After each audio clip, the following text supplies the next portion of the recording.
everyone, and welcome to Empowering Homeschool Conversations. My name is Peggy Ployer. I'm the founder and CEO of SPED Homeschool, as well as the host of this broadcast, Empowering Homeschool Conversations, that is hosted by SPED Homeschool.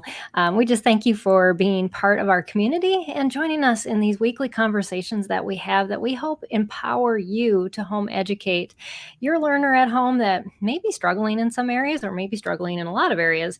But we're here to encourage you, equip you, and to help you just have the resources that you need in home educating, so you feel like I can do this, and that's why we're here.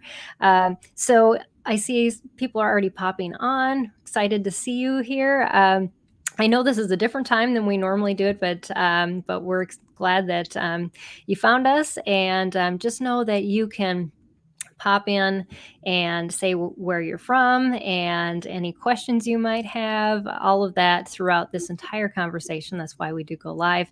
And so you can put that in the feed either on Facebook or YouTube, wherever you're watching from. If you are watching on the Empowered Homeschool Network, just know that you have to click into the YouTube video in order to make a comment. If you make a comment on that platform, it'll just stay in that discussion on that page. So we want you to definitely be able to reach us. So pop into that YouTube video and watch us from there. So we are continuing our discussion about preschool this month, and super excited about this topic because as I was going and speaking at homeschool conferences right after the pandemic, we found that our whole demographics of homeschoolers had changed in that small time period. And a lot of the parents who were coming into conferences were coming in with children that weren't even school age yet, which we had never seen before. And they're saying, we're going to homeschool from the start. We want to know how to do preschool, and we want to know how to get our kids ready for kindergarten, first grade.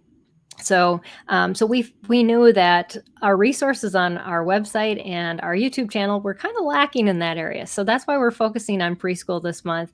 And it's why I asked this very special guest we have today, Leilani Melendez. I am so excited to have you here. I just thank you for taking time to join us on our broadcast and to share a little bit with us about some of the things that you have learned. And we're talking about advantages of homeschooling a child with special needs just into these preschool years. So I can't wait to hear what you have to say. And I just thank you again for joining us. Thank you. Yeah. So yeah, we would love to just kind of get to know a little bit of your story and your family, and just maybe how your homeschooling journey started, so that our viewers can kind of get to know you a little better, and some of your background as we kind of go in through the questions, I guess, helping give them a better understanding of who you are, where you come from, and yeah, that'd be great. Yeah. Awesome. Okay, so my name's Leilani. I am a homeschool mom, obviously. I have 4 children, and the oldest one is 12, the youngest one is 5. The youngest one has Down syndrome. There's 4. Yeah, there's 4. So he's 12, 11, 8, and then the two girls are 8 and 5. Wow. So we are just now entering into kindergarten, but it still feels like some preschool material. So which of course that's one of, I'm sure we'll talk about that later. Yeah. So a little bit about me. I was a public school teacher for 10 years and a private school teacher for 10 years. And I decided to homeschool. I was a believer right from the get-go, Christian right from the get-go. I was saved before I went in as a teacher, but I always felt like this emptiness when I was a teacher, and I wanted my own children. I wanted to teach them.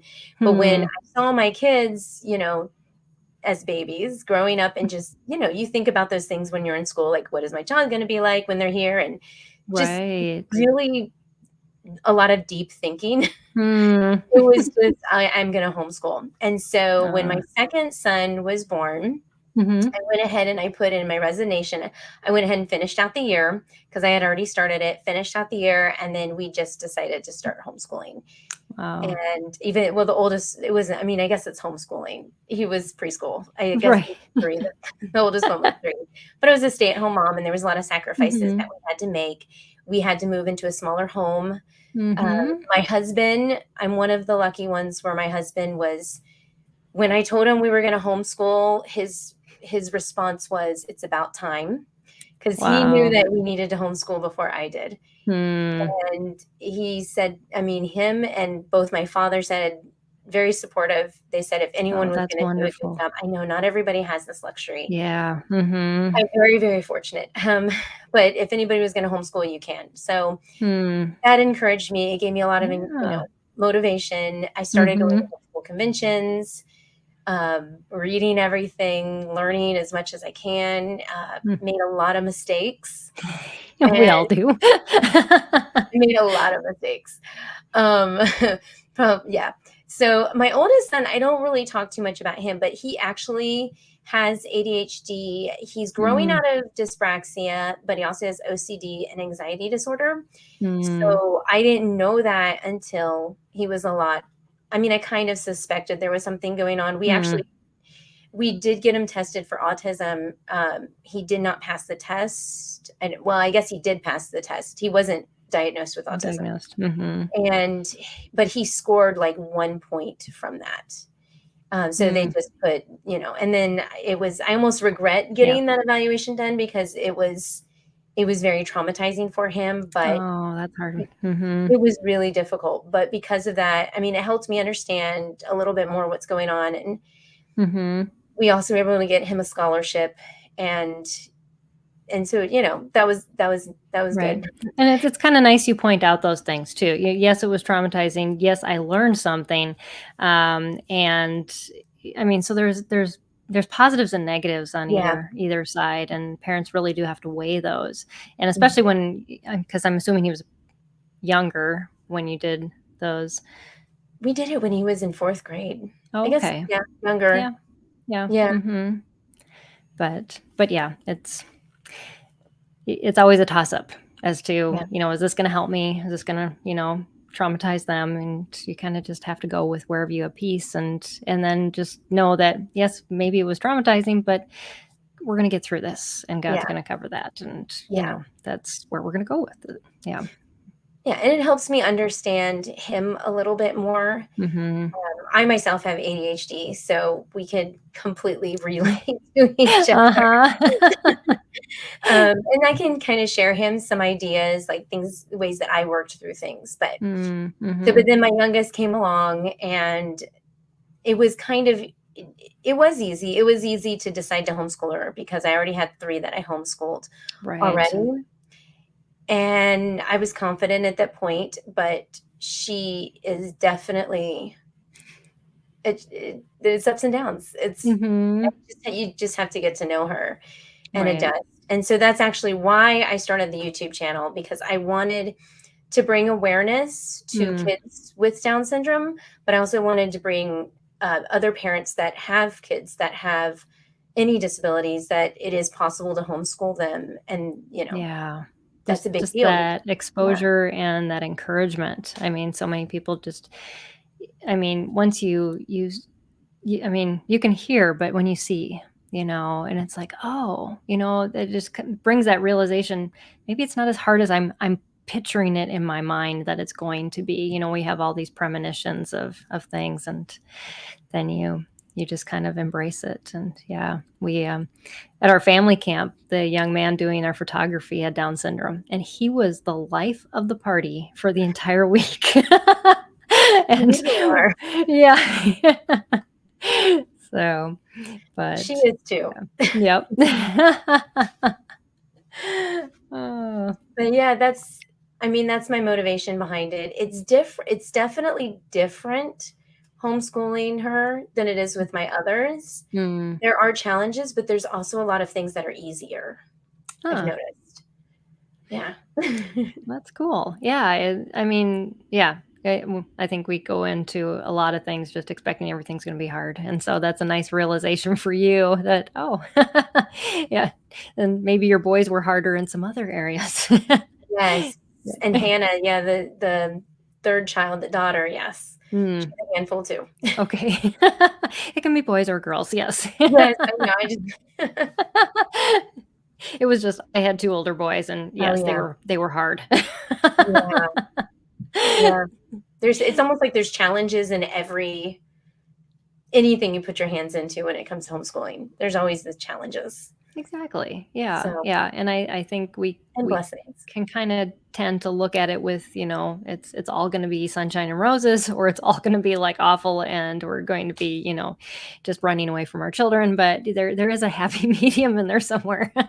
Mhm. And we just go with the ups and downs. Yeah, That definitely yes. is the way to look at it. I would love for you to start a conversation just on homeschooling advantages for special needs preschool by sharing with us some of the unique circumstances that have surrounded your homeschool preschool years with your daughter. Well, I think the biggest thing would be the flexibility. Hmm. So with Naomi, um, I mean, I'm a big supporter of therapies, Mhm. especially getting the therapist that meshes best with you. And Hmm. having her at home during the preschool years, we're not we're not scheduled to go to school during the day. And we have all Yeah. this extra free time where we can pick and choose which therapist is best for her, which one she meshes well. And we've been Mm. through a couple therapists. Um, and usually the ones that are really good have mornings open quicker. Huh. So we're able, you know what I mean? Like, because Yeah. all the kids are going to school at that age. Right. So Yeah. the mornings are Uh-huh. free and you can just slide right in there. Oh, I have, Mm. at 8 o'clock open. Can you come? Yes, Mhm. I Yeah. can. She's up, right?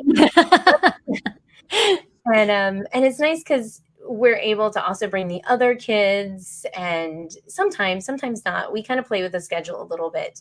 Mm. They can be a part of the therapies, and it's just more like a family affair. I love Yeah. therapies. And I know some people, will say it's not necessarily homeschooling, but the therapists that I work with, Mm. they have me in there with them, and That's they're awesome. teaching me, yeah, and they're teaching my siblings how to Mm. work with her, or her Yeah. siblings, not my siblings, her Yep. siblings how to Mm. work with her. And it's like, my her speech therapist always says, whatever you guys are working on, we're working on here in the clinic. Mm. And so I'll Mhm. come to her and I'm like, we're studying butterflies this week. Can we do butterflies? Or I'll bring in Naomi's favorite book of the week that she seems to be, obsessing about, Fixated on, yeah. fixated on. Yeah. And we'll work with her talker and learn vocabulary. And even Mm. the speech therapist now is showing me some things that'll help her with her reading skills. And Cool. so, I mean, that's just the support that you get, and the flexibility, and the fact that you get to pick and choose which Right. therapist. You can try them out. You have more time. I mean, of course, there's doctor appointments that you Mhm. and a lot of we had heart surgery. She had heart surgery. And so there was a lot of cardiologists, a lot of blood Mm. work, a lot of those things. And we didn't have to worry too much about missing a day of school, or, Right. and Yeah. the therapists are flexible. They can schedule a different Mhm. time, and they can schedule over summer. I know in the public schools, it takes a while for the therapist to get with the kids in the Mm. beginning. They got to do all the Right. paperwork. And then, of course, when testing comes around, then it starts to taper off at the end of the year. And so you don't get that full year of therapy. In this situation, we've got that full calendar year, not school calendar Right. year. So you're We've got not that. catching up and Yeah, yeah, that whole lag there's no time. Yeah. breaks unless we get Mhm. sick. And if we get sick, we Right. just reschedule. Yeah. Yeah. So that has been the biggest draw. Mm. Mhm. So, Well, it makes it less stressful on you as well as your child too. yeah, And I love that you found a therapist that works with your kids and really trains you too. That is so important. We talk so much about that team approach, and your therapist bringing your kids is making them part of that team too. yeah. So your daughter has this huge support system with your entire family, and yeah, it's being cultivated. Yeah, So. and actually yesterday, I think I don't oh, no, nope, it was Friday. She had speech therapy, and the therapist, I actually brought her in with no siblings because my husband was home. Uh-huh. She said, "Can you bring Hannah in next week? because Hannah has instilled something so beautiful in Naomi, which is pretend play. And she was telling me how she doesn't see that pretend play in other children. But the fact that Oh. Naomi's home with her sister and they're doing, Mhm. dolls and doctor and kitchen, and Mhm. her sister's 8, so there's a 3-year difference, but her sister has taken such ownership of, she's like, I am the sibling. I'm Oh. gonna teach my sister how to play. And I don't like pretend play. I I never don't did either. I Yes. don't do that. So I let Hannah do all the pretend play with her, and Mm, so that's one of the huge benefits of having her it at home with her is siblings. too. Yes. When we noticed this on our family retreat, somebody took me aside. I can't remember who it was, and they said, "You know the difference between homeschool families and public school families that have disabilities? The siblings actually enjoy their sibling with the disability." They say we don't see that normally. Yeah, Which broke my heart because, as a homeschool family, we learn to embrace everybody, instead of just sending them off to their own little pockets, and schools, and saying they'll just deal with you, and then we'll just come together, maybe have a meal, and then survive with one another at home. And that's just a beautiful picture that you have given us of how your family cultivates that. yeah, I love it, and that flexibility really does. You need time, not just quality activities to make that happen. And that free play is so important. And mhm. so that's awesome that she has a sister that Yeah. that enjoys that. It's so interesting because each of the siblings have a different kind of relationship with her. Hmm. So one of the brothers is super protective of her. Huh. I mean, over almost to the point where I don't have to worry. In fact, Right. he gets on my case. He's like, "Mom, you're not watching her right now." I'm like, "She's in the playroom, she's fine. We're Right. watching right next to her. What if she falls?" Like, he's very protective of her. Oh. And then the older brother likes to teach her and read her books and spend Hmm. time showing her how to do things. So he's funny, he wants to be a teacher. I'm like, "Okay." Oh, wow. So, yeah. That's cool. And you're cultivating things in each of those children too, that, empathy and, their own skill sets that, a lot of times we miss when we don't take advantage of that flexibility in our schedule and just allowing that play to happen and that interaction instead of saying, we got to get to the books, we got to get to the next thing, next Yeah, subject. And yeah. So the next question now, schedules. So schedule. how do you handle scheduling, and what is the advantage of scheduling too with homeschooling preschool? So that comes down to all the therapies. We're able to schedule them Mm, whenever, but we right. do try to stack them so they happen back to back in the same area Mm, the best that we can, and I think that that happens because we're so flexible, we can do that. yeah. Um, we we are able to pick out our co-ops, fit in our dance, but also still have Hannah takes dance class, and the Mhm, boys are taking archery. But we're able to fit in those extra curriculum activities and still have that time at home with dad and mm, mom. And actually, my husband has a very unique work schedule. hmm. He's actually a paramedic. Oh, So okay. he goes to work 3 days a week, and he'll go to work at 12 PM. So he has Mm, all his mornings free with us, and that's usually the time that we're able to do family Bible studies, and, mm, sometimes we'll split it up where he takes Naomi to the doctor's appointment or therapies, and then I stay home with the kids, and so we're able to just kind of maneuver things right. without Yeah. having other people tell us how to do things, except his job Yeah. except his job. But Yeah, he still exactly. You got some time constraints, but Yeah. yeah. Well, yeah, that's interesting. And yeah, nowadays with the price of gas, the more you can stack things in a certain area, the better. Yeah. She has So, her physical therapy, occupational therapy, and her aqua therapy all in the same area. Her speech therapy is a half an hour away. So that one's the only one that we have to really, but we're able to stack that one too. I also have my mother-in-law who comes once a week. I always joke and say it's per marriage counseling that she has to come to, or marriage, I'm sorry, not counseling, per marriage certificate. It's written in the, when we got married. Right. Right. It's written there that I have to have my grandkids once a week. So she actually comes to our house and marriage contract. That's what I was trying to say. Yes. She comes to our house once a week and she'll watch the kids and she'll take Naomi to therapies, and I'm able to have a little bit of time to myself or just able to focus on the other kids. So, right. Yeah. Yeah, that's great help too. And again, that's another part of your team that you built. So you have a great supportive team that, do. Just hearing you talk about all the different therapies and just activities and family too. So that's what makes it doable. I think we try too much sometimes to do it on our own.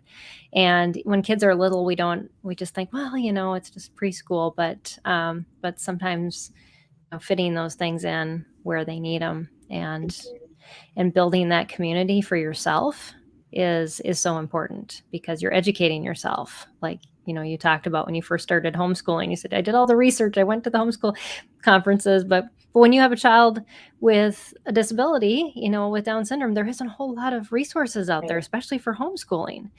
Right. And so you're equipping yourself with those different things. Takes a lot more digging. Yes. But when you find that other family that is in the same situation as you, it's like you get each other. Yeah. And see, exactly. I'm even thinking too, with parents that don't have that family support system, there's other people out there in the same kind of situation that they can connect with. I mean, I've heard of stories where it's almost like a commune situation where, the moms come over to the house and they cook dinner together and they teach together. Even though they don't live together, they're still able to help each other once or twice a week. And I think it's our pride sometimes as a parent, where we don't let ourselves to let people in to help us, because we want to prove that we're by ourselves. You kind of mentioned that, and it reminded me of that. Yeah, it is a lot of pride. We think I can do this all myself, and nobody has to, we'll make it look picture perfect. We had a comment from one of our viewers called World Homeschool, and she said, I'm a homeschool mom with 3 special needs daughters. I just recently started an Instagram page for our homeschool journey. We're so excited for this year. Well, I hope, I'm excited for you too, and make it real. I know Leilani does. And it was Homeschool World. Is that her Instagram? Yep. Homeschool World. Okay. Yep. I'm going to write that down. So we'll definitely have to follow you. Yeah. But yeah, the more exposure we can get out there, that this is, it's doable, it's workable. That's what our organization really, we founded on it, because I remember going to homeschool conferences, and I say this a lot, and I'd come home crying. There was nothing there for me. And, and even the support, it felt like, I had to have my child in college by the age of 12, and that wasn't happening. So, but yeah, there are so many in our community, and to just be real that, the house isn't perfect all the time, and the kids don't always behave all the time, but boy, we're learning. And we're learning what's important. Right. I try to show that on my channel. I do. But it's funny because people, start judging you, and they start getting kind of nasty with the comments, but I try to be real as I can get. But go ahead. Oh, no. I was going to say, with my mother-in-law, back to the whole pride issue, in the beginning, when my mother-in-law was very insistent about spending time with her grandchildren and telling me that she's here to help, but she had to really push her way. And we fought so much. And I don't think it was until we had like the worst argument ever, and we both had to humble ourselves and admit that we were wrong, both of us. And it was all hugs and all those things, that we were able to overcome that pride. And I'm allowing her into my home. Like, I don't even care what she does. I'm like, the fact that she's here is huge. And And the fact that she wants to, because there's so many parents that don't want to be a part of their Or they're just, I mean, my just no husband's way. parents were Yeah. too old. Yes, that My too. husband's the youngest by 19 years. So by the time we had kids, they just couldn't keep up. And Yeah. then my parents ended up adopting 14 or yeah. And so I have 14 siblings, 10 who are adopted, and my parents are still raising kids now. So it, yeah. But yeah, to have that help, and it does take some humbling too, Yeah. because you're allowing somebody into your house who wants to have a say. I mean, it's their grandkids, but Yes. yeah, Yes.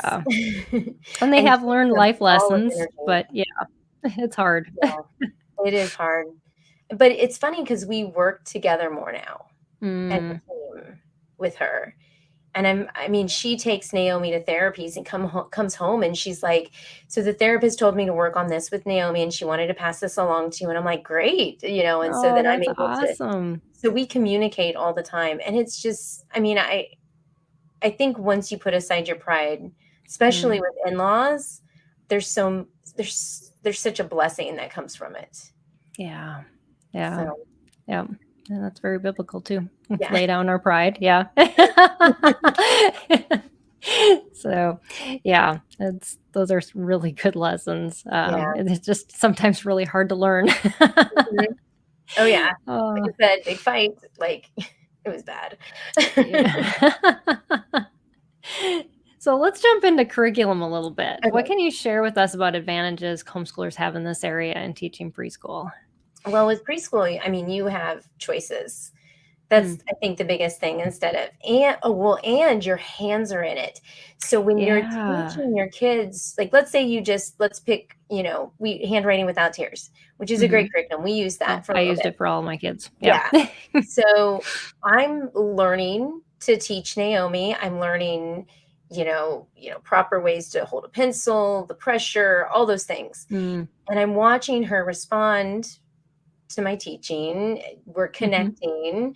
I was talking to her occupational therapist about all of these things. She Mm. would give me input, and it was because they only work once or twice a week with 2 hours a week, and then Right. Yeah. you're basically the therapist. Mhm. They're just training you. They're not Yeah. training kids, they're training you. But I'm able to see what she needs to work on, and so I'm bringing that, outside of the curriculum, and maybe we're sitting Yeah. in church and she's drawing and I can gently correct something, or Mhm. she's walking and maybe there's little things here and there that you think of because it's in the Right. forefront of your mind. You're thinking about it often, Mhm. and it also brings you closer together with, Yeah. and if the curriculum doesn't work and it's not working for them, like if it's not their learning style, you can chuck it and find one that does fit. I mean, we had a situation where we were in that situation. It wasn't handwriting without tears, but there was something we tried, and we tried it for 2 months and it was just not working. So we checked Mm. it. It wasn't Mhm. fitting her learning style, and even I'm really close with her OT. After talking to her, we both decided it just wasn't a good fit. Yeah. And so now we did handwriting without tears. Also, you can make up your own curriculum with preschool, because then it Yeah. just gets to a lot of Play-Doh and finger Mm. play with the paints and Mhm. that's all fine motor skills and creating letters Right. with Play-Doh and finger paint, and I mean, handwriting without Mhm. tears have these magnet things and building the Mhm. letters, and I mean, you don't have to Yeah. be married to a curriculum either. Exactly. Yeah. Yeah. You Mhm. don't even have to Yeah. have a curriculum. You could just go play with the mud outside and make sure they don't eat it. Right. Yeah. So, But yeah, the possibilities are endless. It's, just knowing what you basically kind of should teach before first grade or kindergarten, and then just kind of work slowly on those things in a creative, fun way. Curriculum really isn't all that necessary. I remember very early on, somebody had told me you should homeschool, and so I went to a homeschool conference, and she got me this book. Oh, I can't remember the name of it now. Hopefully it'll come to me. But it was like everything your child needs to know before first grade, or no, it Okay. wasn't that. But it had a lesson every week from the time they were born until their first day of kindergarten. Slow and Okay. Steady Get Me Ready is what it was called. Okay. And it was super cheap because you can buy it used Right. just about anywhere. And it had a lesson every week, and it was with stuff around your house. Okay. And it had things but it showed me very easily that, oh, we can do this without, all the extra stuff. But I do have to say that Learning Without Tears, even since when I last used it, the handwriting, their curriculum they've added to it even more, and it is quite impressive. And Yeah. just all of the hand things they have, and not even with grip. And Right. so yeah, there are some really good ones out there too that We're using So Happy to Learn right now, which was hmm, actually have you heard of that one? no, I haven't. So that one was actually written specifically for Downs. Oh, okay. So it's really good. She has videos all online, sample Mm, lessons, and it's very flexible too. So, very cool. and you Yeah. can start it. I mean, you can start it at 3, 4, whenever you want to start it. Mm-hmm. So, That's neat. yeah, Yeah. it's really neat. Mm-hmm. It's teaching them how to read. And she, Okay. there's training involved with it. Mm-hmm. She shows you typical, with Down syndrome, they do sight words because they miss that developmental stage of, Mm-hmm. oh, I can't remember what she called it, but um, something with speech. Like they Okay. missed the phonographic, I don't know what stage it was, but because of that, they sight read. Ah, So uh-huh. Yeah. typical. I mean, Mm. obviously there's an exception to everything. Right. Yeah. But Mm-hmm. yeah. But it's like when you pointed out earlier that, as you do this curriculum, you are so observant as a parent outside of even the teaching, like structured time, with the curriculum. It just becomes a way of parenting Mhm. that those correct things. So like the pencil holding, the crayon holding, the speech. I'm sure you're talking all the time. Mhm. And so you're working back and forth with those types of things. And as these therapists work with you, and you're building off these curriculums, you're just incorporating that into life. and Mhm. and so it isn't just, like you said, an hour or two a week. It's like immersive, Yeah. and it does make a huge difference in helping children progress faster. Yeah. So Another that thing that I thought of when you were talking earlier about you don't have to have a curriculum, Mm. one of the things my mother-in-law has really pushed to teach her is to teach her how to clean. That's a great thing to learn. And I realized that's a life skill that they're gonna need. I Mhm. mean, some of our kids with special needs, they're never gonna go to college, realistically, or, they're never going to, maybe they'll never learn how to write, Mm. but their skills, life skills like cleaning, that needs to be done, and they're capable of doing it. Yeah. So why not make that into a curriculum? My daughter does dishes. She loves it. Mm. Oh. She loves to vacuum, and she's 5. But she'll if she sees any dishes in the sink, she brings over her step stool, stands up, turns on the sink, and starts scrubbing away, and it gets messy, and I'm like, "Not right Yeah. now, please," because I always have to stand next to her when she does it. Uh-huh. But that's one of her things, and folding laundry, for many, many, Wow. many weeks. She doesn't do it as much anymore, but she would wake up in the morning, go to the laundry room, pull out the laundry basket, dump it on the floor, and start organizing all the clothes, Oh, and she's wow. 5. Yeah. And she folds them. She'll the best that she can, she'll fold them. Mhm. So, Oh, I mean, yeah. it's a blessing. It sometimes Mhm. gets annoying, but I'll take the blessing. Yes, exactly. It's all in how you look at it. Yeah, And yeah. and that's Mhm. a And curriculum, sort of. yes, it really, no, because I mean, if you don't do it then, what you're gonna do is it's structured as a teenager, and then they resist it. So you might as well Mhm. do it when they want to do it, Yeah, and teach it, yeah, when it's not probably as easy, but those skills will be then there, and so when they do get resistive, At least it'll be something that they know. And you can say, well, I know you know how to do that. Mm-hmm. Yeah. Oh, that's such a huge advantage. Definitely. Yeah. And we've kind of already tapped into the sibling thing. Is there anything else that you wanted to add into there? I think I did. I just jumped right into talking about that. Modeling those kind of things that they do. Let's see. Yeah, no, I think I covered all of the siblings. Yeah. Well, that's good. You know, it's nice. Oh, I just thought of something. Yeah. But it's nice to have the siblings, like you mentioned before, love working with their sibling that has a special need. Right. Because they're also going to be bringing that into the world. Yes. Too. So there's awareness. And they're also more sensitive to people that have struggles, and the more empathy, more patience, and they're bringing that to the community. Yeah. Yeah. Like I have a friend that was a sibling of, her brother had severe autism. She was homeschooled, and she has grown up, and she's the manager of a home for special needs that are so severe that the parents can no longer take care of them. Wow. I don't know what it's called. I don't know the technical term, but she's in upper management, and she cares for them as much as she cared for her brother. Yeah. So they bring that into the world, and I love that. Yes. Yes. I know I've heard from so many parents sometimes that they, and even on our family retreat, one of the moms was bemoaning just, how much her son is missing. And, a lot of the moms rallied around her and just said, but what is he getting? That's what you have to look at, because he's getting a whole lot. And we don't always think about the positive impacts. We always look at the negative of, yes, sometimes we have to sacrifice, but in life, eventually we're going to have to sacrifice.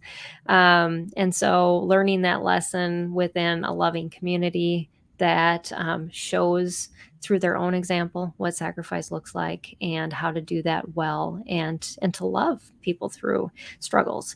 That's what you're modeling in your own house, and they're learning from it. So yes. But I will say they do argue.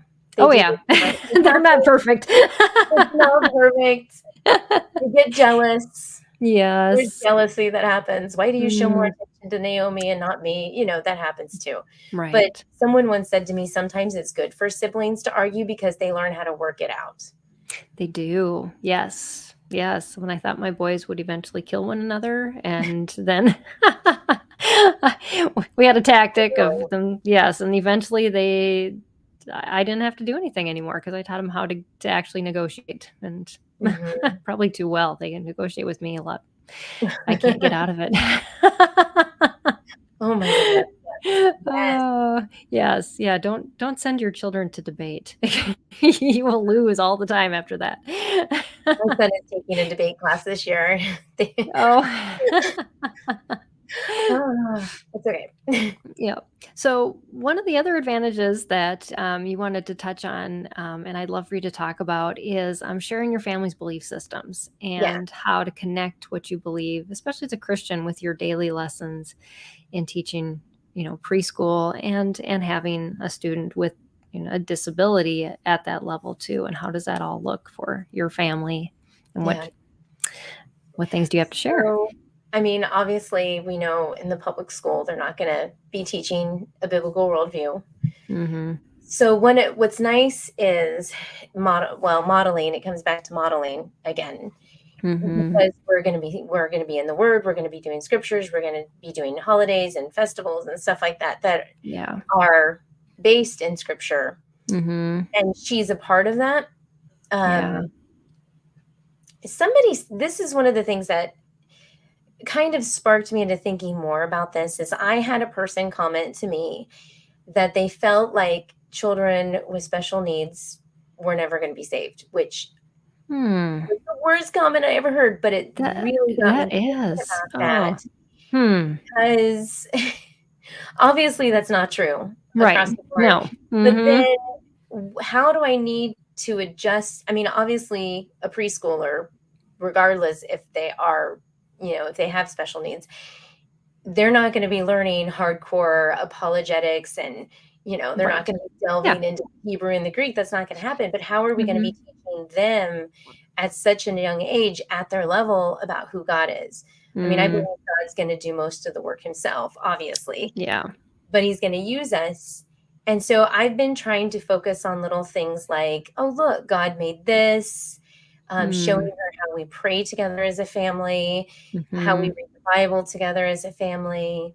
A lot of her curriculum, So Happy to Learn, even though that is not it is, the lady who wrote it is a believer, Christian. It's not based in Christian teachings. It's kind of general, but we'll create books on our own.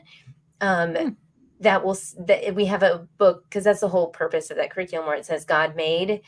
Well, you make your books, basically. So we have a God made book. And so we go through God made Hannah and God made Naomi. And so we put those things in, because I feel like she understands the concept of make and made. Yeah. And we'll talk about Play-Doh, or if we baking together, or if we're growing something, this is us making what God made you. We'll talk. That's one of the big things I work with her on. And then also integrity and how we treat each other in the home, forgiveness. If somebody gets hurt, we show empathy. She's, I don't know. I don't know what it is, but she's so full of love that every single person she meets is her new best friend. Oh. And so we go places, like even yesterday we went somewhere and she found a person. We went to like one of those jump places. She found a girl there and just clung on to her the entire time. She was best friends. So just her showing empathy and love, that is a fruit of the Spirit. That's a trait, that is biblical. And I want to reward that. We've gone through some of those. I love Ginger Hubbard. I don't know. Like we've done some of those things with the older kids, but I brought a lot of her teachings down to Naomi, where I'm using some of those words like patience and oh, now I can't think of any but right now, but using biblical words, biblical vocabulary with her. Yes. So you can start to understand a little bit more. And just even more so, we have to, it's not a separation of this is Bible time and this is school time, but even more so, I'm trying to integrate those things across everything. And I have that privilege because we homeschool. Yeah. So, but I'm more, I feel like I'm more thoughtful about it and purposeful. Because, I mean, not that comment was true, but it got me thinking that I do have to do things possibly a little different. Right. If that makes sense. Yeah. I mean, God's going to take care of it regardless. I mean, exactly. His hands and everything, So, and obviously that statement is not true, but exactly. Yes. It was very thought-provoking. Why would someone do that? Lack of understanding and just God's grace and how He works, and He made each of our kids, and that doesn't surprise Him that they would have. I mean, most of our kids have such that simple, to have faith of a child that stays for the rest of their lives, and how beautiful that is. We make religion and faith so complex that God is very simple about that, and actually our children with those struggles should remind us of that, versus the opposite of, well, they're not going to be able to to get all those apologetics down and be able to recite all the verses. But you know what? Jesus loves me. This I know, for the Bible tells me so. That's it. I don't foresee her having a debate on evolution and creationism like anytime soon. So we can hold off on the apologetics at the preschool level. and we say hallelujah. Yeah, let's just talk about Jesus. Exactly. So it is refreshing. And to just to embrace that, and to embrace that you can integrate that and to look at it that way as, preschool, anywhere, the beauty of homeschooling is to be able to integrate your faith. And I love that you pointed out too, that it isn't just Bible time, right. Yeah. And it's how we walk, how we treat people, just every aspect of my life is inspired by him. So yes. Yeah. Those character traits you were talking about, those are the simple ways to understand the nature of God and how it's lived out, and how we're asked to live that. And yeah, as you study it and point it out and all those things, it makes it more real, touchable, relatable. When sometimes they just feel so abstract if we just talk about it, in a book and say, well, yeah, this is a way we need to behave. And when we do this, yeah, it's more as we're doing, sitting, standing, anywhere we go. That's what we do. Yeah. Very cool. Yeah. Well, those are all amazing advantages, and you gave such a unique twist to each of them. I love that, because sometimes we're like, oh yeah, you have the flexibility, you have the curriculum, all of this, and then we kind of start delving into the regular days and go, wait, because then we have this structured view of what we should be doing. But you gave us a beautiful picture of what that looks like in your family. So thank you for just being open and sharing that, because we often just get muddled when we start thinking about the details and well, how does that actually play out? So I appreciate that and transparency. Yeah. So you have some resources. I'd love for you to talk a little bit about that. And then we have some viewers on. If you have any questions for Leilani and want to throw those into the Facebook feed or the YouTube feed, we would love to entertain those at the end of the broadcast. And if you are just thinking preschool, or you have a general homeschooling question that you want to stump us with, we'll take you on. So you gave me a couple links. The first one is your website. What can our viewers find there? Okay. So I actually wrote a book, so my book is in there. They can also find links to my YouTube channel. I do a newsletter once every 2 weeks. Okay. And let's see. I mean, I do evaluations, homeschool evaluations for the state of Florida, which is illegal. It's by law. That's one of the things the state requires. It has to be a certified teacher to do it. And so I do it. It's nice that I don't teach anymore, but I still hold on to my certificate specifically so I can bless homeschool moms. And so it has all my information about that in there for Florida. And, links, there's some resources. There's like some, just things like handouts and how to organize your day, how to organize your portfolio, little printables. So we'll have some of those on there. Yeah. And if you're listening to the podcast, the website is livingwitheve.com, because you won't be able to see it on the screen for the show. So yeah, that's a lot. Great. And the testing, I want to point this out to parents that, if you have a homeschool mom testing your kids, they have much better insight than those who are not homeschool moms. And because homeschoolers test different.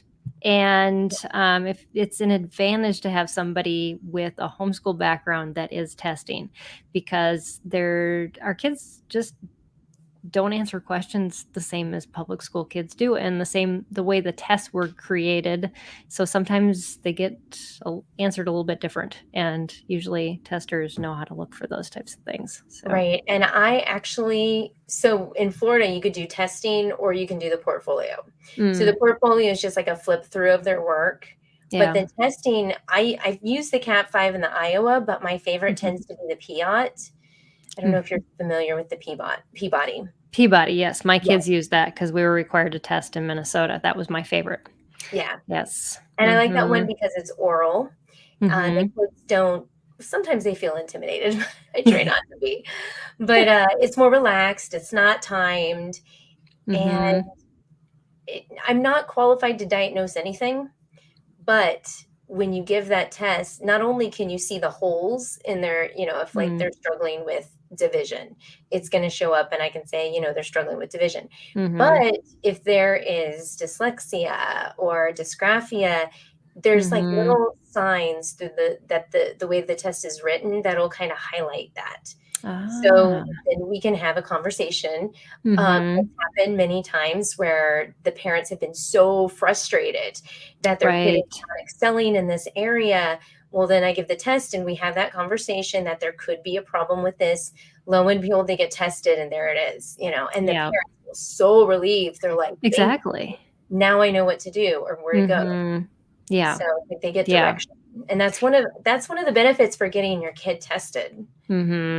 So it really is, yes, because oftentimes, and especially those ones where they can kind of squeak by, or and it's like they're just being uncooperative or resistant, and we can blame it, or my teaching's bad. We either blame ourselves or the child, but we never think, oh, maybe it's just something that we need to start working on or accommodating for.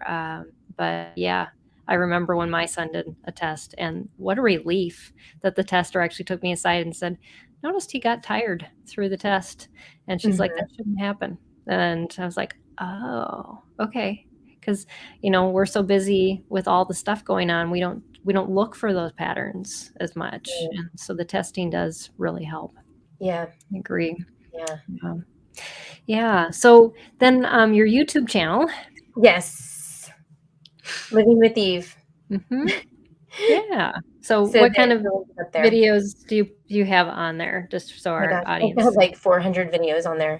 There's a very large collection of videos. It's everything from me sharing what it looks like in our home to curriculum flip-throughs. I do a lot. I'll even get deep and talk about struggles that I have, struggles that other moms have.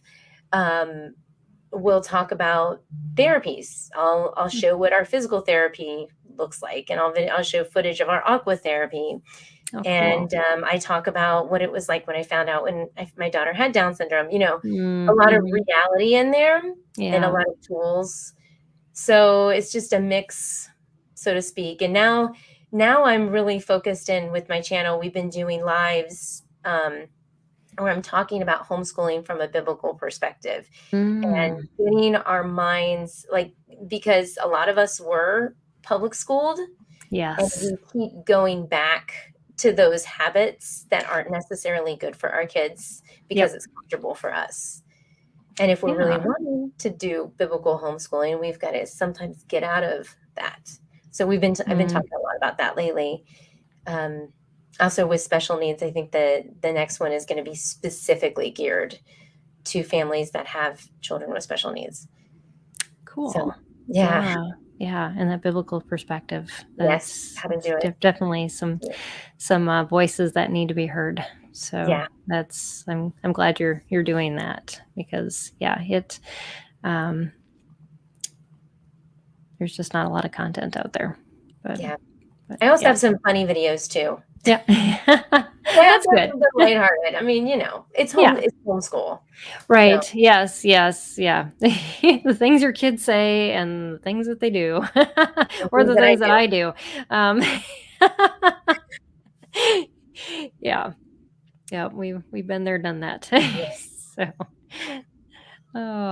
well, yeah. So definitely make sure to tap into Eve's or to Leilani's resources. I'm Living with Eve, her website, and then Living with Eve, the YouTube channel that she has. So, well, thank you for just everything that you shared tonight. And this was such a fun conversation. And yeah. And it's so good to talk about preschool, and just the dynamic you gave us too was how to do that with older kids as well, which I think a lot of times that's when parents are just told, well, just give the kid toys, and teach the older ones. But when you have a student that is, has a disability, some sort of special need, that you have to go above and beyond that. And you found a way to incorporate that all together and do it beautifully. So just thank you for sharing with us. Thank you for all that you do. It's definitely a blessing to our community to have you. And yeah, too cool. And thank you, audience, for joining us this evening. I know this was a different time than we normally pop on, but it was great to have you with us still. Normally, we broadcast on Tuesday afternoons from 12:30 to 1:30 Central. Next week, we're actually going to be bumping it up a half an hour early. Or I'm going to be on the road and I have to give a presentation at 1:30. So I guess noon to 1, and then I'm going to quick run to the presentation I have to give in the hotel and after I leave my hotel room from doing the broadcast. So yes, you can join me on the road. I'll be broadcasting from St. Louis next week. And yeah, we're going to talk about Preschool 101 with Julia Nally of Biblioplan. And she has been working on this talk for over a year. She actually booked this almost a year ago, but it's a new talk that she's just poured her heart into and a lot of research. And she's homeschooled all of her kids and developed the Biblioplan curriculum too. So she's going to have a lot to share with us. And so I'm excited to keep this conversation going this month. But yeah, so yeah. Any closing comments, Leilani, as we're taking off? Enjoy the process. Enjoy the journey. I like that. Yes. Enjoy the journey. Enjoy the journey. Yes. Yes, because people always told me it's going to goes too fast, and I thought, no, it's not. And now that I just graduated my youngest, I'm thinking, yeah, it really did. It's a season. It is. It's a season, and it shapes you as much as it shapes your kids, and it's worth it. It's definitely worth it. So, all right.